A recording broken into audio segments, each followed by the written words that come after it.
Bienvenue dans Parle Sud, le podcast de la région Sud. Chaque mois, nous partons à la rencontre de personnalités qui, dans leurs domaines respectifs, qu'il s'agisse de médecine, de sport, d'industrie ou de culture, ont su casser les codes. Nos invités ne font rien comme les autres, c'est ce qui rend leur histoire passionnante. Ce mois-ci, rencontre avec Margot Keller, designer produit, mobilier et architecte d'intérieur et créatrice de la marque Margot Keller Collection. Elle n'a pas attendu que la frénésie s'empare de Marseille pour rejoindre sa ville de cœur, et c'est au sud qu'elle rend hommage dans chacune de ses créations élégantes et poétiques. C'est dans ses bureaux du centre-ville que je la retrouve, et son univers est là, partout. L'odeur d'une de ses bougies embaume les lieux et on se sent tout de suite bien. La région sud est une terre d'industrie d'excellence et Margot Keller l'incarne à elle seule. Bonne écoute.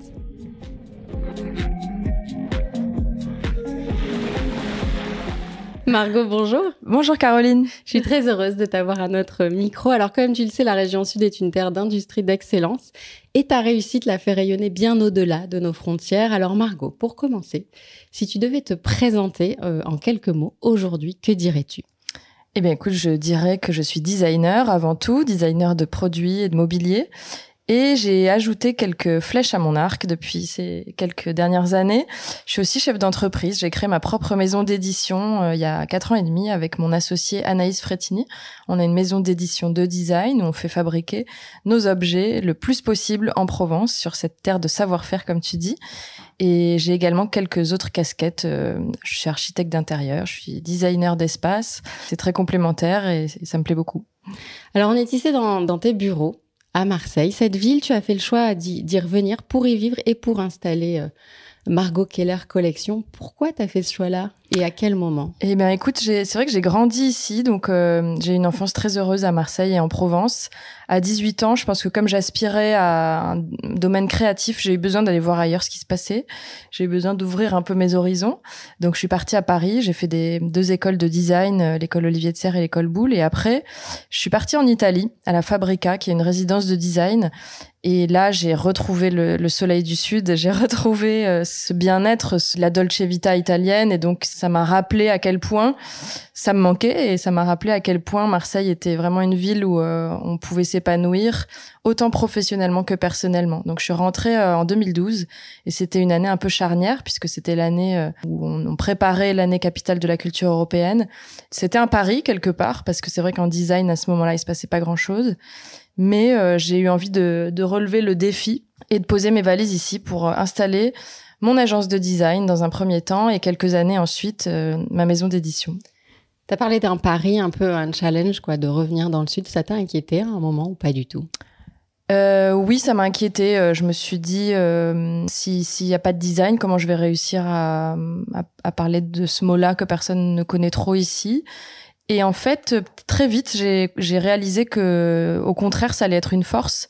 On parlait de moi comme la designer marseillaise très régulièrement, et voilà, ça créait un peu la surprise. Puis voilà, je me sortais c'est vrai que la plupart des designers que je connaissais étaient à Paris. Moi, ça me permettait de tirer mon épingle du jeu, en fait, et de me créer une identité à moi et de le revendiquer. Donc, finalement, ça a été plutôt positif.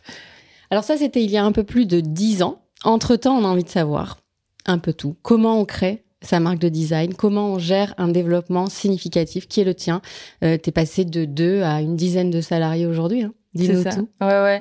Et ben écoute, l'envie de raconter mes histoires, mais surtout, donc ça c'est ce qui a un peu guidé ce pourquoi j'ai fait du design, ce pourquoi je suis devenue designer, mais surtout l'envie de raconter ces histoires à travers ces objets, tout en maîtrisant toute la chaîne de production, l'éthique de fabrication de ces produits. Pendant plusieurs années, j'ai travaillé pour différents éditeurs, différentes marques qui faisaient fabriquer un peu partout dans le monde, et j'étais pas, je manquais de cette relation entre l'artisan, le façonneur, celui qui vraiment fabrique l'objet, et moi, pour pouvoir mettre au point l'objet idéal. Et du coup, c'est pour ça que j'ai créé cette marque-là. En rencontrant mon associé Anaïs il y a quelques années, on avait toutes les deux l'envie d'entreprendre aussi, l'envie d'écrire les choses à notre façon, avec nos valeurs, notre éthique, Donc on a écrit comme ça les lignes de ce qu'on voulait pour cette marque. C'est vrai qu'au début on s'est dit on va lancer une collection comme ça parce que ça nous fait plaisir et que on a envie de faire travailler des artisans locaux. Alors on a rencontré Quentin qui est notre miroitier, qui est basé à Marseille. On a rencontré Nicolas qui est fondeur d'art près d'Aubagne. Donc on a commencé comme ça à rencontrer des artisans et à fédérer un petit groupe de gens passionnés comme nous. Puis petit à petit on a rajouté des collections à ces collections et on est hyper fiers de pouvoir valoriser ces savoir-faire là et d'avoir notre propre petite entreprise aujourd'hui à échelle humaine. À échelle humaine, mais une sacrée entreprise quand même. Moi, ce qui m'étonne toujours, c'est que là, t'es très créative, évidemment. À la base, tous les designers ne sont pas entrepreneurs. Toi, tu disais que c'était peut-être quelque chose que tu avais déjà en toi, mais t'as pas été formée à ça. Et aujourd'hui, tu gères des gens. Comment ça se passe ? Eh ben, écoute, c'est vrai qu'il y a pas vraiment de formation pour ça. L'école de l'entrepreneuriat, c'est un peu comme l'école de la vie, quoi. Hein. Tu l'apprends au fur et à mesure. Je pense que ce qui nous a formés, c'est aussi les rencontres qu'on a pu faire avec Anaïs, d'autres entrepreneurs qui nous ont guidés dans leur façon de faire. Et après, se laisser guider, comme je te dis, comme l'école de la vie, c'est te laisser guider par ton instinct, parce que tu penses être le mieux. La façon dont on forme les gens qui nous entourent, la façon dont on vit tous les jours tous ensemble comme une petite équipe, comme des colocs presque parfois au sein de l'agence. C'est aussi ça, c'est qu'on nous a pas dicté de règles. Et donc, c'est à nous de d'écrire nos propres règles du jeu. Donc, c'est une grande liberté et c'est une grande chance, ouais. Alors, la presse te qualifie parfois de feel good designer, qu'on peut traduire par la designer du bien-être. Ton univers est très poétique. Est-ce que tes origines et ton attachement à la région t'inspirent ? Est-ce que finalement, ça finit par caractériser ton travail ? Écoute, j'ai l'impression que je m'en suis rendu compte au fur et à mesure on me l'a souvent fait remarquer, et je pense que c'est parce qu'on me l'a fait remarquer que je me suis rendu compte que effectivement ça avait certainement un lien. Par exemple, je me rends compte aussi que souvent mon travail se rapproche plus de la mouvance des designers espagnols ou italiens que de la mouvance des designers, même certains designers parisiens, par exemple. Donc je pense que j'ai à travers mes dessins, une identité qui appartient au sud, quoi, qui appartient à cette joie de vivre, cette chaleur, ces couleurs, cette lumière, ce besoin de rire, de s'éclater, de s'amuser, de pas se prendre au sérieux et d'être tranquille aussi, quoi, je pense que c'est ça qui nous caractérise. Donc c'est quoi être tranquille ? Être tranquille, c'est une espèce de sérénité, un sourire aux lèvres et on avance, quoi, sans se prendre la tête. Un travail dont on dit qu'il est également tout en rondeur. Ouais. C'est comme ça que tu le définirais, toi aussi ? Oui, alors ça, je cherche encore dans la psychanalyse de mon design. En fait, je pense que c'est juste s'entourer d'objets, c'est pour moi aussi une façon de s'entourer de petites choses rassurantes qui vont nous créer comme ça un lieu de vie qui va être hyper réconfortant, hyper rassurant, soit lié, je sais pas, au monde, à notre condition, j'en sais rien, j'ai pas poussé plus que ça sur le côté philosophique, mais voilà, il y a un côté rassurant, enveloppant, et dans le toucher aussi, dans l'approche sensorielle qu'on peut avoir avec les objets, il y a un truc où du coup on a envie de les toucher, de les prendre dans la main. Et... Je peux tomber un peu dans les clichés en disant ça, mais que le travail en rondeur est propre aux femmes. Qu'est-ce que tu penses de cette idée ? Et d'ailleurs, est-ce que ça a été simple pour toi de t'imposer dans le monde du design en tant que femme ? Écoute, j'adhère pas du tout à ce principe qui dirait que la rondeur serait propre aux femmes. On me l'a fait remarquer plusieurs fois. Votre travail est souvent qualifié de féminin, mais pourquoi la rondeur serait plus féminine que masculine ? Donc, je crois pas du tout que ça ait un rapport à la féminité, à la poésie certainement, à la sensibilité aussi, à la joie peut-être, au plaisir, au sourire, aux émotions, mais pas la féminité, je vois pas le lien, si ce n'est que c'est une femme qui dessine ses objets. Sinon, je vois pas trop le lien.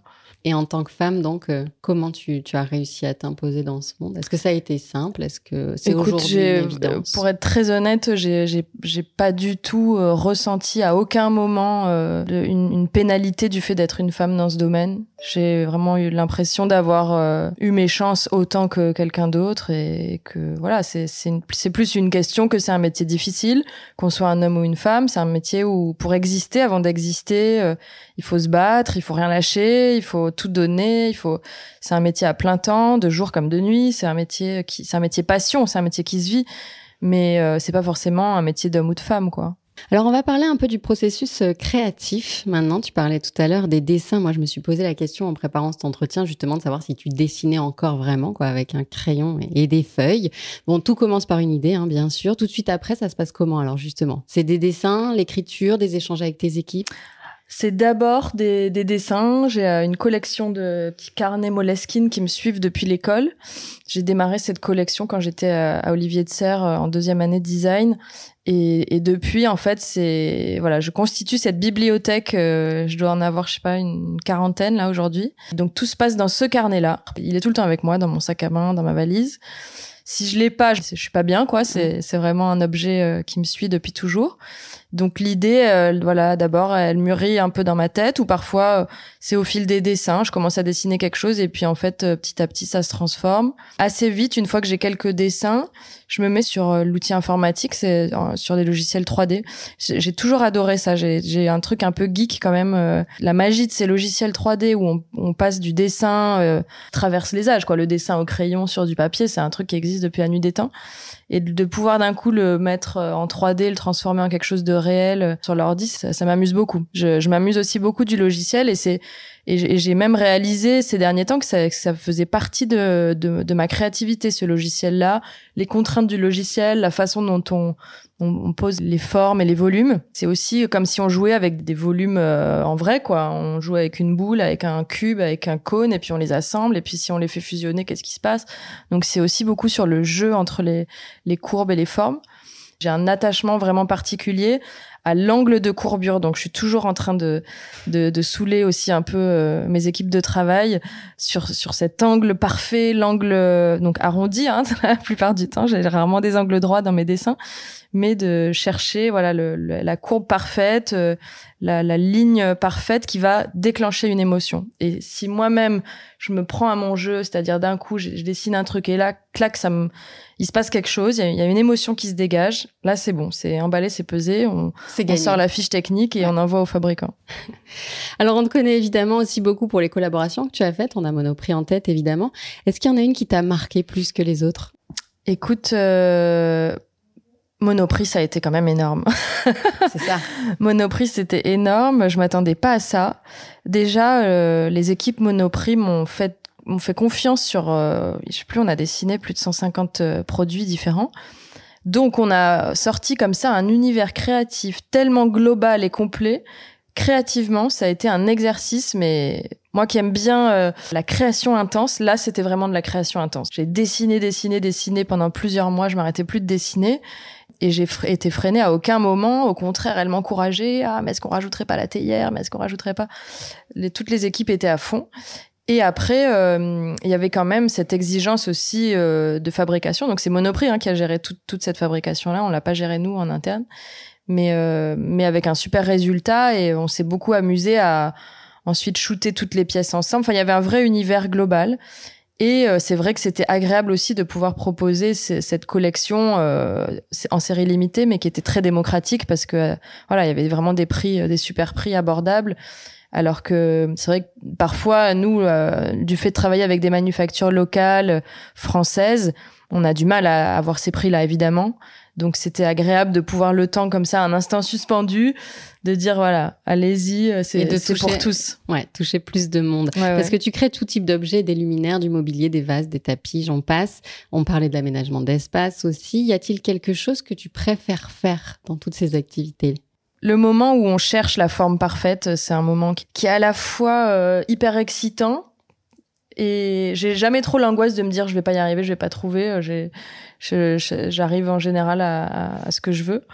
Mais ce cheminement-là de dessin et de trouver vraiment la forme parfaite qui va déclencher l'émotion est chouette. Mais quand même, le meilleur moment de ce métier, c'est quand on arrive chez le fabricant, qu'il a réalisé le premier proto et qui nous attend avec un grand sourire et le proto posé sur la table, et que là, on découvre l'objet en vrai, quoi, avec le bon matériau, la bonne couleur, la bonne finition. Là, il y a un truc magique quand même. Depuis mon petit dessin sur mon carnet Moleskine et puis d'un coup, la chaise sur laquelle on va s'asseoir, retravailler le confort et tout. J'adore ce moment-là. C'est un peu Noël à chaque fois. Donc, autant de plaisir à créer une chaise qu'un vase ou qu'un tapis. Écoute, la chaise, c'est quand même un vrai sujet pour un designer. C'est à la fois un objet, oui, qui doit véhiculer de l'émotion pour qu'il y ait un coup de cœur et un attachement à cet objet. Mais il y a aussi quand même toute une contrainte d'ergonomie, de fonctionnalité, de poids, de rapport au corps, en fait. Alors que la plupart des autres objets, t'as pas ce lien direct au corps. Là, c'est vraiment le corps et l'objet et comment on dessine cet objet qui va supporter le corps et qui va l'épouser. C'est un vrai exercice de design, la chaise. Aujourd'hui, on attend du design qu'il soit responsable. Ça fait quelques années déjà. C'est un point sur lequel toi, tu as toujours été irréprochable, notamment en favorisant l'artisanat local en circuit court. On en a parlé tout à l'heure. C'est une évidence aujourd'hui. Ah bah oui, ouais. Il faut encore qu'on le soulève, il faut encore le dire, mais je crois que c'est en train de rentrer dans les mœurs. Je crois que c'est une question de génération. Je pense que voilà, je vois nos enfants, pour eux, c'est une évidence et heureusement qu'on va dans ce sens-là, mais voilà, c'est vrai qu'il y a encore des gens pour qui ce n'est pas une évidence. Et voilà, sans rentrer après dans des problématiques économiques, c'est difficile aussi d'être que dans ces envies de circuits courts, de local parfois pour le consommateur final, parce que ça veut dire un certain coût. Mais on est quand même plusieurs entreprises à défendre ce truc-là en disant peut-être acheter un vase tous les 5 ans plutôt que 3 vases par an. Et puis vous l'achetez, il est fabriqué à Marseille ou pas très loin et vous l'aimerez encore plus en fait. Alors ça commence à bouger ici dans les bureaux, tes équipes commencent à arriver, donc je vais pas tarder à te libérer. Juste pour finir, Margot, j'avais envie de savoir de quoi te nourris-tu pour nourrir ton art ? De lecture, de nature, Ouais, écoute, ça dépend des phases, ça dépend des périodes. En ce moment, c'est vraiment la nature, ouais. C'est vraiment, ça paraît bête, mais en fait, qu'est-ce qu'on est attaché à la nature en tant qu'être humain ? On en a tellement besoin.